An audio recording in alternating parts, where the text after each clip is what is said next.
Are Rolex watches made in China? This is the question I'm getting asked all the time, getting tagged in videos about, and it's mainly due to all the Chinese factory expose videos where they're talking about luxury goods being made in China. Factories. If you're looking for mechanical or quartz watches, you cannot miss this place. You can choose your favorable style or elements in their showing room, and the designer can even customize according to your needs with a minimum order of just 50 pieces. Ever wondered where those luxury watches really come from? I mean, those $20,000 Rolexes people flex on their wrists. Are they truly handcrafted Swiss masterpieces made with precision, passion, and heritage? Or is that just a well-polished fantasy sold to us by billion-dollar marketing? Because behind all the glitter and glamour, there's a quieter story, one they don't want you to hear. What if those exclusive timepieces are actually rolling off factory lines in China, mass-produced next to 5,000 clones, boxed up, shipped out, and flipped for insane profit, all while you're made to believe you're wearing history on your wrist? Oh look, extra thin, it costs like $36,000. Cheap is not a word that applies. Because here's the truth, they're not hiding anymore. Chinese manufacturers, they're calling out the luxury watch world in broad daylight. What was once a quiet industry secret whispered behind closed doors is now front and center on TikTok, YouTube, and forums all over the internet. Factory workers, insiders, even former brand reps, they're spilling everything. The curtain's not just being pulled back, it's being ripped wide open. You've got TikTokers doing side-by-side unboxings, 20,000 Swiss watches versus near-identical pieces from Shenzhen factories. And guess what? Most people can't even tell the difference. And those Shenzhen manufacturers, they're not shy about it anymore. They're dropping videos, posting walkthroughs of their production floors, and letting the world know we've been making your luxury watches for years. You just didn't know it. The backlash, it's brutal. Swiss brands once untouchable and worshipped are now in full-on panic mode. Their narrative, the romance, the heritage, the legacy, it's all cracking. Rolex forced to break their silence and publicly announce price drops on select pieces, hoping to control the fallout. But it only made things worse, because if your exclusive luxury product suddenly gets a discount, people start asking uncomfortable questions. The damage is done, the mystery gone, and what's left is a giant mess. Messy enough to make even the most loyal collectors raise an eyebrow. So before we go full throttle into leaked documents, manufacturing loopholes, and the dirty little deals no one wants to talk about, let's rewind. Because the real story doesn't start in Switzerland. It starts somewhere far less glamorous, but way more important. Think about it. You've been told your whole life that the best watches come from Switzerland, right? It's practically drilled into our heads by movies, magazines, and marketing. But what if that belief was planted there on purpose? What if the real watch capital, the real engine behind the luxury industry, isn't nestled in the Swiss Alps, but deep in the heart of modern China? Yeah, that part they forgot to mention. Watch division. Listen, if you want to keep going to Rolex, if you want to keep going to AP and spending your money, go and do.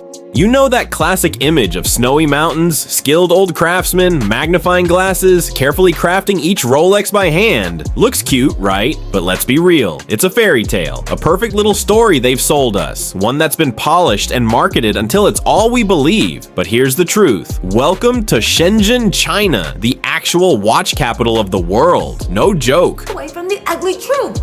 All the parts are made in China.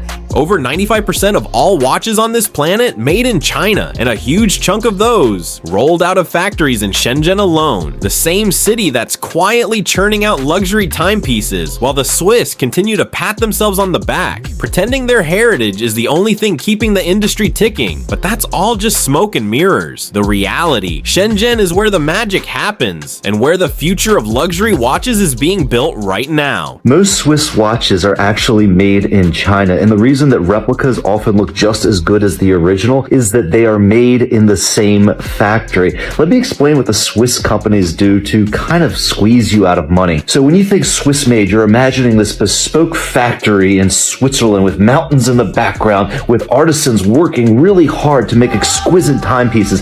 That's not the case. They make almost every component of most Swiss watches in China. And these are major brands. I'm talking Omega, Tag Heuer, Tissot, all of these companies do most of their manufacturing in China and don't tell you as a consumer. So And no, we're not just talking about cheap knockoffs here. We're talking about the real deal. Top-tier materials, high-end dials, polished bracelets, sapphire glass, ceramic bezels, everything you'd expect from a luxury brand. These aren't those $30 flea market fakes you see on some guy's wrist at the swap meet. Nope, these watches are built with the exact same premium components as their Swiss counterparts. Because in Shenzhen, they're not just building watches, they're crafting perfection at scale. Now, here's where things get seriously wild. Some factories in Shenzhen are allegedly crafting pieces for the top-tier names like Omega, Tag Heuer, Tissot, and wait for it, maybe even the actual Rolex supply chain. That's right, these watches are constructed with the very same high-end materials that are shipped off to the heavyweights of the watch world. The only thing missing from these pieces? The official Swiss blessing. And trust me, it's a blessing that's worth a whole lot of marketing, because in terms of raw craftsmanship and quality, these Shenzhen-made watches are giving the Swiss a run for their money. And here's where it gets even crazier. These factories, they're done hiding. They're no longer just pumping out these luxury timepieces behind closed doors. They're taking their game public, openly flexing their ability to produce high-end watches at volumes and quality that the Swiss can't even dream of. Some of these places are now straight up taking custom orders. Skip the boutiques, ditch the exclusive waiting lists. You can now walk straight into a factory and order the luxury watch of your dreams directly from the source. No middleman, no drama, just a direct line to the same skilled hands that are making watches for the biggest names in the game. Imagine that, a Rolex quality watch made by the same hands that build the watches for Omega, Tag Heuer, or even the real deal Rolex factory. Except this time, you're cutting out the huge markups and all the unnecessary pomp and circumstance. You're getting luxury on your terms. And trust me, the Swiss aren't happy about it.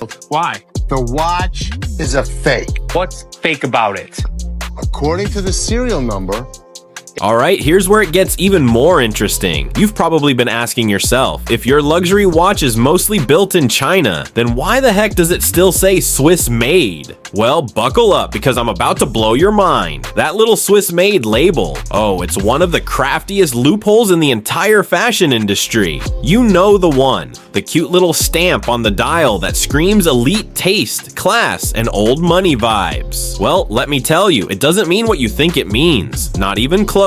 Here's the kicker. According to Swiss law, only 60% of the value of a watch needs to come from Switzerland to get that shiny Swiss-made stamp. And when I say value, I don't mean the materials or the craftsmanship. I mean the branding, the marketing, the research. Heck, even just dropping the movement into the case once it lands in Switzerland counts as value. That's it. Picture this. A factory in Shenzhen builds the case, bracelet, dial, everything. They ship it out almost complete, then it hits Switzerland, and a Swiss worker adds the movement, buffs it up a bit, and voila, it's now officially Swiss made. But here's the kicker. The Swiss know that we've been conditioned to equate Swiss made with quality. The marketing, the history, the prestige. People have bought into it for decades. So when they slap that little label on a watch that's been mostly assembled in Shenzhen, they knew it would still command top-tier prices. You're out here dropping $6,000 on a luxury watch that's mostly built in China, but thanks to a little Swiss touch-up, it gets that luxury glow up and a whole new aura of exclusivity. And here's the cold, hard truth. It's all part of a carefully crafted marketing strategy. Now, don't think this is some new scandal. Oh no, this game has been going on for years. What started as a few whispers on Reddit has now turned into full-blown exposés. It's blowing up all over TikTok, YouTube, and the watch forums where the truth is coming out faster than you can say luxury watch. And here's where it gets even juicier. The insiders are speaking out. One former employee claimed that he worked at a major Swiss brand and got fired just for asking too many questions about the whole Swiss made scam. Yeah, you heard that right. Canned for being too curious. Doesn't that just make you wonder what else is being swept under the rug? If they're firing people for digging into this, you've got to ask yourself, what else are they hiding? This isn't just some minor issue, folks. This is a full-on conspiracy. The luxury watch industry has been playing us, and now the truth is starting to pour out. And trust me, the Swiss aren't happy that the curtain's being pulled pulled back. Alright, here's the thing. A lot of you might still be wondering, why haven't the big name media outlets put this scandal on blast? And the answer is simple. Because the luxury watch world is loaded. I mean, we're talking millions of dollars in advertising money coming in from Rolex, Omega, Cartier. These brands practically own the media. You really think those top magazines, websites, or even the big bloggers are gonna take a swing at them? Not a chance. Why would they bite the hand that feeds them? They won't, and they haven't. Think about it. Big watch brands aren't just selling timepieces. They're selling status, prestige, and dreams. These companies have deep pockets, and they've been able to carve out this image of luxury and exclusivity that we all buy into. The media? Well, they love the revenue. Those glossy ads, the sponsored articles, the exclusive interviews, they're all part of the same game. No one's about to risk their paycheck or their next press trip to spill the tea on what's really going down behind the scenes. I'll tell you one thing. That one thing alone is more than enough for you all to understand why you all should not be wearing a fake. Self-confidence, guys. Once you wear a fake, your confidence is not the same as you wear original. Because once you wear a fake and you walk into a place where there's a lot of people who love watches, people who wear the original are going to figure out it's a fake. So once you wear the fake and it gives some light off, there is going to be reflection shown on that. That alone is more than enough. And your confidence level is not the same. And it's even worse when you talk about the watch bloggers and influencers. These are the people who are supposed to keep the brands in check, right? But guess what? They're getting flown out to Basel World, the biggest watch fair in the world, where they're treated like royalty. We're talking lavish dinners, exclusive parties, free watches, you name it. Why would anyone bite the hand that's feeding them all that luxury? Who's gonna risk losing the chance to get free Rolexes just to blow the whistle on the fact that these watches might not be all that they claim to be? So what do you get? A system where the truth stays hidden and the brands keep doing what they do best, selling us a story. But now, with the rise of independent voices, the underdogs, that story's starting to crack. YouTubers, TikTokers, even anonymous factory workers who are fed up with the system are pulling back the curtain and showing us the shreelsy story behind these so-called luxury timepieces. And just when you thought Rolex was untouchable, they pulled a move no one expected. They dropped their prices. Not across the board, no, but just enough to get people talking. And what does that tell you? Why would a brand like Rolex, a name that's been synonymous with luxury and exclusivity, suddenly start lowering their prices? Is this a response to dwindling demand, or is it a desperate attempt to keep the truth from coming out? Now people are whispering, what's going on here? And the deeper you dig, the more you realize that this isn't just about some luxury watch. This is about a whole industry built on smoke and mirrors, and the curtain is slowly but surely getting pulled back. So here's where things get really interesting. Reports are pouring in from deep within the watch forums and high-end dealers, and let me tell you, what they're saying is making some serious waves. Word on the street is that certain Rolex models, like the Submariner, the GMT Master 2, and the Oyster Perpetuals, have recently had price cuts of up to 20% in specific markets. And guess what? These just so happen to be the very same models that are practically taking over the replica world right now. Coincidence? Absolutely not. Now, before you get all excited and think Rolex is suddenly trying to sell out, let's make one thing crystal clear. Rolex doesn't have sales. They don't need to. This is a brand that thrives on exclusivity, prestige, and the hard-to-get flex. They've always been the ones to dictate the terms, not follow trends. So when these price drops hit, you better believe they didn't announce it with a big flashy campaign. Oh no. Rolex played it smooth, played it subtle, just like they always do. The price cuts slid in quietly, handled by authorized dealers in very specific markets. And the collectors? They noticed it immediately. But here's where it gets even juicier. These price cuts came right on the heels of that Chinese expose that went viral. Remember the one showing those Rolex-style cases, bezels, and components being shipped out by the thousands straight from a warehouse in Longgang? Yeah, that one. The one that had everyone questioning the authenticity of the luxury watch game. And here's the big question. Why would a brand like Rolex, a brand built on the illusion of scarcity and unattainability, suddenly drop prices? Why would they lower the price tag on their crown jewels just as their secrets are starting to spill? This is not the kind of move a brand like Rolex makes without a reason. They've spent years carefully crafting that exclusive image, making sure that only the elite can afford their pieces. So why the sudden shift? Are they trying to compete with the exploding replica market? Are they being forced into a corner where their price point isn't holding up anymore? The timing alone is too suspicious to ignore. Rolex is under pressure, and it's clear they're trying to act fast. But don't be fooled. This This isn't just about trying to sell watches. There's a bigger story lurking behind these price cuts. And trust me, it's one the luxury watch world doesn't want you to know about.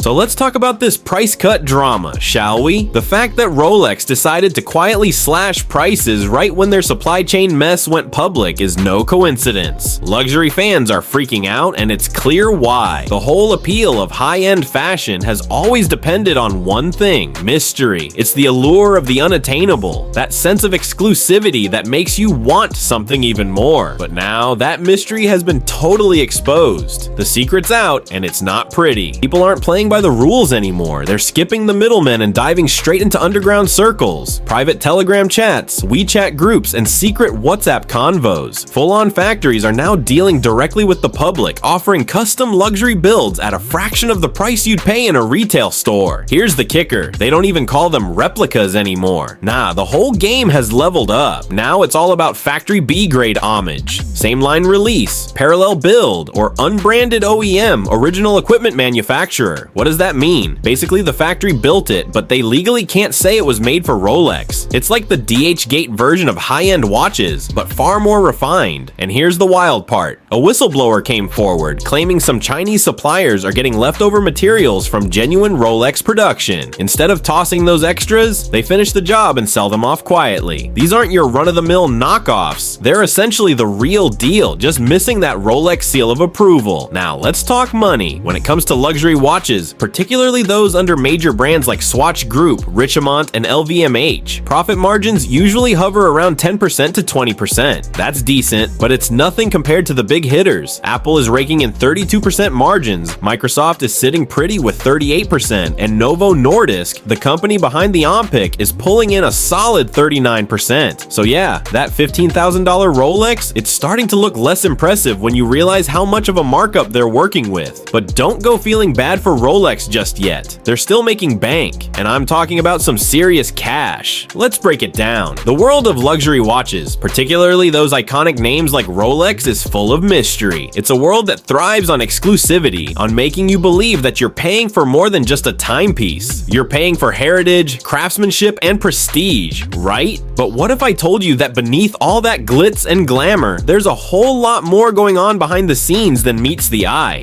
First off, let's talk about the Rolex empire. These guys are masters at moving in the shadows. They don't flash their financials around, and they don't need to. In fact, they're technically a non-profit foundation. Yep, a foundation. But don't be fooled by that non-profit status. Just because they don't flex like tech giants, it doesn't mean they're not raking in serious money. These watches are selling big, but what's the actual cost of making one? Word on the street from industry insiders is that a $6,000 Rolex might actually only cost $1,200 to $1,500 to produce. That's a markup of more than 400%, and that's before we even consider dealer markups and the luxury tax slapped on top of it. Now, compare this to the actual cost to profit margins of tech giants like Apple or Microsoft. Those guys are making even bigger margins. But Rolex, they've perfected the art of selling prestige. They're not just selling a watch, they're selling a lifestyle, a symbol of wealth, and yes, mystery. But don't get it twisted. This isn't about just any ordinary watch. We're talking about luxury. The materials in a Rolex are top tier. Think gold, platinum, sapphire crystal, ceramic bezels. But the real secret sauce is how they sell you the dream. They don't make it easy to get, which means when you finally get your hands on one, it feels like you've made it. And let's not even get started on the marketing genius that goes into making that exclusivity feel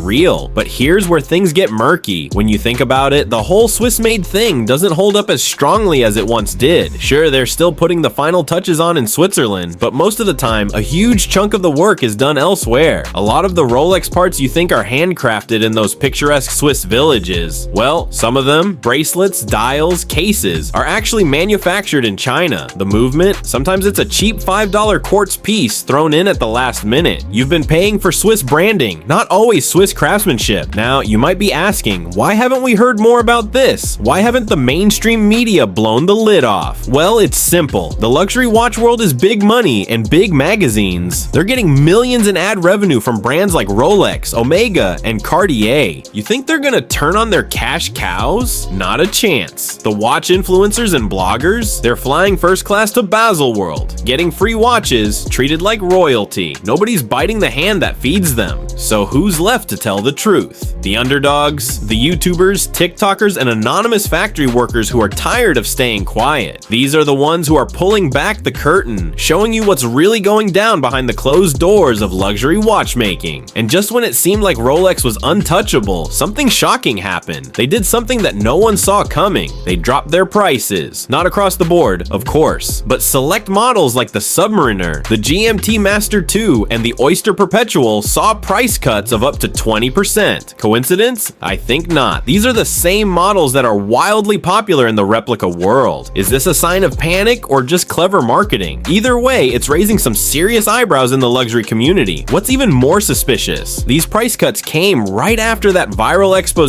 showing Rolex-style cases and bezels being shipped by the thousands straight from factories in China. Now, it's no secret that brands like Rolex never just drop their prices. Their whole strategy is based on hype, exclusivity, and scarcity. So why the sudden price drop? People are starting to connect the dots. The truth is, some of these luxury watches aren't as exclusive as they seem. Factory B-grade homage watches and parallel builds are the new norm, and they're being sold at a fraction of the cost. Some of these watches are made with leftover materials from actual Rolex production. No, they're not replicas, but they're basically the real thing, just without the final Swiss blessing. So what does this all mean for you as a consumer? It means the watch game has changed. The secrets are out. The dream of owning a luxury watch has been replaced with a new reality. You can now cut out the middlemen completely. You can tap into private Telegram chats, WeChat groups, and even order directly from the factories. Want a custom-built luxury piece for a fraction of the price? It's all on the table now. You're not buying a Rolex, you're buying into the image, and it's all a game of smoke and mirrors. But let's get to the heart of it. After diving deep into all of this, you might find yourself asking the question that everyone wants an answer to. Are luxury watches actually overpriced? Well, let's break it down. If you're thinking you're paying for pure craftsmanship, unrivaled innovation, and timeless legacy, you might be in for a surprise, because not all luxury watches live up to that ideal. Some of these so-called masterpieces, they're piecing together pre-made parts, slapping on an iconic name, marking up the price by a couple $1,000, and calling it a day. It's not about pushing the envelope with innovation, it's about relying on reputation. While some watches are true masterpieces that take years to perfect, others are just using the magic of a legendary logo to inflate their price tag. And you know what? That's the game, and it's been played for decades. Now, here's where it gets interesting. Once you peel back the layers and really understand what you're paying for, the perspective shifts. You're no longer just buying stainless steel and sapphire glass. You're buying into an exclusive club. You're buying status, the kind of silent flex that gets noticed the moment you walk into a room. That feeling of luxury, of being part of something elite. For some, it's worth every penny. So are luxury watches overpriced? Technically, yeah, but emotionally that's on you, because once you know the truth behind the manufacturing process, the markups, and all that glossy marketing, you've got the power. You can decide if the hype is worth it or not. At the end of the day, the power isn't in the brand. It's not even in the watch itself. The real power, it's in you. So if you like this breakdown, don't forget to hit that like button, subscribe, and share this with someone who needs the inside scoop. Drop a comment below, subscribe to Adam Gossip for more videos.